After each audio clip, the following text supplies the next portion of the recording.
उम्र हमको ज़्यादा लगा, मैं बोला अकेला लड़का है, लड़की रहेगी अपना सुखी से रहेगी, खेत है 4 बीघा खेत है, घर है मकान है, मैं बोला कर देगा तो अपना लड़की जीवन अच्छा ढंग से बीतेगा, ये हिसाब से हमने शादी कर दिया। ऊपर भी रही है, ऐसे हम लोग भी, वो अपने बहन की शादी कर दे मेरे भाई से तो उनके ऊपर क्या बीतेगी, वो भी एक बार महसूस करके देखें। ऐसा उनके साथ नहीं हुआ तो नहीं जान रहे हैं? नहीं हुआ है ना, तभी तो नहीं जान रहे हैं। जब होगा तभी जानेंगे। जी, तब होगा तभी जानेंगे। उनको जेल भिजवाऊंगी, जैसे मेरे साथ किए हैं वैसा मैं भी करना चाहती हूँ। हाँ। उनको किए का सजा मिलना चाहिए बस। मिलना चाहिए जी। फिर उसके बाद आपसे दहेज मांग रहे हैं, दहेज प्रथा में उनको जेल भिजवा देंगे? जी जी, दहेज प्रथा में अब जेल। अपने पति के पास नहीं जाएंगी? जाएंगे सर, ठीक ठाक रहेंगे जाएंगे, और नहीं ठीक रहेंगे तो कैसे जाएंगे। आज इस बहन के पिताजी हैं और ये आज जाती हैं ससुराल में, और इनकी सासू माँ और पति और इनकी ननद बहुत ही अत्याचार कर रही हैं। आज हमेशा जब ये बात आती है तो रोने लगती हैं, कहते हैं हमारे पति इतना जल्लाद क्यों हो सकते हैं, कैसे हो सकते हैं, आखिर हम उनको भगवान मानते हैं, पति परमेश्वर होता है, आखिर ऐसा क्या हो जाता है कि आज इनको छोड़कर दूसरी शादी करने जा रहा है, आखिर ऐसा क्या हो जाता है। क्योंकि बेटी बचाओ बेटी पढ़ाओ का जो स्लोगन है, जो सरकार का नारा है, आज बेटियां ससुराल में जाती हैं, प्रताड़ना का शिकार हो जाती हैं, कहीं आत्महत्या कर लेती हैं, कहीं उनको मार दिया जाता है। दहेज के लोभियों सुधर जाओ, पर यहाँ पे आज दहेज इनसे मांगा जा रहा है, कह रहा है एसी लेके आओ तब हम तुमको रखेंगे, नहीं तो हम तुमको अपनाएंगे नहीं, तुमको मार के भगा देंगे। ऐसा हुआ है आपके साथ? जी, मेरे साथ ऐसा हुआ है। लास्ट पंचायत एक दुर्गागंज थाने पर हुआ था, दुर्गागंज थाने के बगल में हनुमान मंदिर पर। हाँ। वहीं पर मुझे ऐसा धमकी उमकी दिए थे। क्या मांग रहे हैं आपसे? बस वही मांग रहे थे कि पैसा वैसा 10 लाख लाओगे तभी तुम्हें रखेंगे, हाँ। उसके बाद नहीं रखेंगे। मेरे पास रिकॉर्ड भी है। एसी भी मांग रहे हैं तुम बता रही हो? हाँ, ऐसे तो मांग ही रहे हैं, लेकिन हाँ। कैश मांग रहे हैं। हाँ। कैश 10 लाख। कैश? जी तो आप जाएंगे वहाँ पर? जाएंगे, लेकिन मुझे सेफ्टी चाहिए। सेफ्टी चाहिए। जी। आइए इनके पिताजी हैं, इनसे बात कर लेते हैं। चाचा क्या नाम है आपका? सुदामा।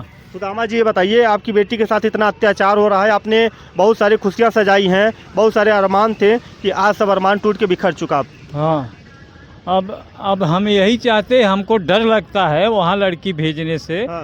कि वो मार के फेंक देगा तो हम क्या करेंगे। हाँ। हमको बड़ी अफसोस है, लड़की का जाने का इरादा तो है, लेकिन हमारा इरादा ये है कि वो मार के फेंक देगा तो मैं क्या करूँगा। अच्छा चाचा, जब आपने शादी किया था तो क्या देख के नहीं किया था क्या? शादी देख के तो किया था, थोड़ा उम्र हमको ज़्यादा लगा, मैं बोला अकेला लड़का है, लड़की रहेगी अपना सुखी से रहेगी, खेत है 4 बीघा खेत है, घर है मकान है, मैं बोला कर देगा तो अपना लड़की जीवन अच्छा ढंग से बीतेगा, ये हिसाब से हमने शादी कर दिया। अच्छा चाचा, ये बताइए, एक सवाल और करेंगे। जब आपने शादी किया था, जब इतनी उम्र थी उसकी लड़के की, हाँ। तो आपने क्या सोचा नहीं कि हमारी बेटी की शादी कर रहे हैं, फूल सी बच्ची है हमारी, आज उसकी शादी करेंगे तो इसका क्या भरण पोषण कर पाएगा वो अपना आधार कार्ड चेंज कर दिया था, उसमें मेरे को 5 साल का ऐसा कुछ लगा, उम्र ज़्यादा है तो मैं बोला 4-5 साल का उम्र ज़्यादा रहेगा लड़की का चलेगा। और शरीर थोड़ा भब्बड़ था तो मैं बोला वो शरीर हिसाब से भब्बड़ ज़्यादा दिखता है, और ये हमको नहीं मालूम था कि आधार कार्ड इसने चेंज किया है। हाँ, लेकिन वो आधार कार्ड चेंज करके हमको दिखाए, उसी हिसाब से। एक उनका आधार कार्ड 89 का है, एक 85 का है। अच्छा, मतलब उम्र कितनी होगी आपके पति की अब? 40 साल। 40 साल, और आपकी 20 साल है? नहीं, मेरी 25 साल है। अच्छा, 25 साल। जी। तभी 15 साल के बड़े हैं, और आज ये कह रही हैं कि हमको कोई इतराज नहीं था, हमारे पिताजी ने जहाँ का शादी कर दिया, आज हम वहाँ पे जीवन निर्वाहन कर रहे थे, मगर मेरे पति ने गलत किया मेरे साथ ना। जी। आपकी ज़िंदगी उजाड़ दिया, मेरी ज़िंदगी खराब कर दी उन्होंने। अच्छा, जब पहली बार गई थी, आप पिताजी आपके शादी किए थे, जब पहली बार जाती हैं, जब पहला दिन होता है, तो क्या ऐसा कोई अनहोनी हुआ हो, क्या ऐसी कोई बातें हुई हों कि जो आपके पति आपसे न कह पाए हों? नहीं, सब कुछ ठीक था, सब कुछ अच्छा था, 1 हफ्ते तक ठीक था। उसके बाद वो बारात लेकर गए थे, तो उनको बारिश हो रहा था, उनको मतलब जो गए थे बारात लोग वाले के, बोले कि मेरे बाराती लोग को अच्छे से पानी वानी नहीं पिलाए तुम लोग, तो इसीलिए वो आए, अपने माँ को बताए। उनकी माँ बोली अच्छा ठीक है, कोई बात नहीं, उनको भी आने दो। तो मेरे पापा 10-15 लोग या 20-25 लोग लेकर गए चौथियार में, सब कुछ ले गए। उसके बाद उन लोग भी ऐसे ही बेइज्जती कर दिए, ना पानी ना दाना ना खटिया ना कुर्सी, कुछ नहीं बिछाए थे, कुछ नहीं दिए थे, और ऐसे सब लोग खड़े थे। उसके बाद ये मेरे पापा बोले कि लड़की को बुलाओ, मैं अपने लड़की कम से कम देख लूँ, तो बोले नहीं, लड़की नहीं दिखाएंगे। वो मुझे ताला लॉक कर दिए थे बाहर से, मैं अंदर थी। उसके बाद मेरे पापा तो बोले कि लड़की को मुझे दिखाओगे, देख कर तभी मैं जाऊंगा। तो उन लोग नहीं दिखाए। तो उसके बाद 100 नंबर पुलिस, मेरे मौसा जी थे, वो 100 नंबर बुलाए कि लड़की का ताला खुलवाओ भाई, मुझे लड़की देखना है। पता नहीं क्या कर डाले होंगे लड़की का। तो लोग 100 नंबर आए, ताला खुलवाए, तो बोली कि तुमको कोई दिक्कत तो नहीं था? हम कि नहीं सर, मैं ठीक थी। तो मैं ठीक थी उस समय। तो उन लोग, मेरे पापा बोले विदाई करो, उसके बाद 1 महीने के बाद मैं दूंगा।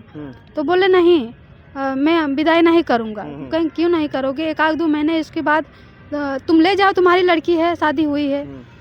तो उसके बाद कहीं नहीं। तब उसके बाद 10-15 दिन के बाद मतलब फिर मेरे मम्मी पापा आए, डेट हुआ था, मतलब करा रखा था, डेट पड़ा था। तो आए मेरे मम्मी पापा, मुझे लिवा कर गए, विदाई हुई अच्छे से, लिवा कर गए।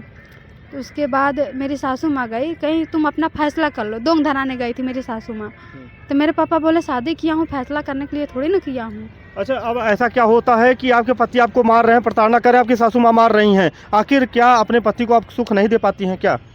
सब कुछ देती हूँ, सब कुछ उन्हीं से पूछिए, मैं क्या नहीं देती हूँ। सुख दुख में हरदम उनके साथ में रहती हूँ। तब आपके पति क्यों इतना बिहेवियर गलत कर रहा है आपके साथ?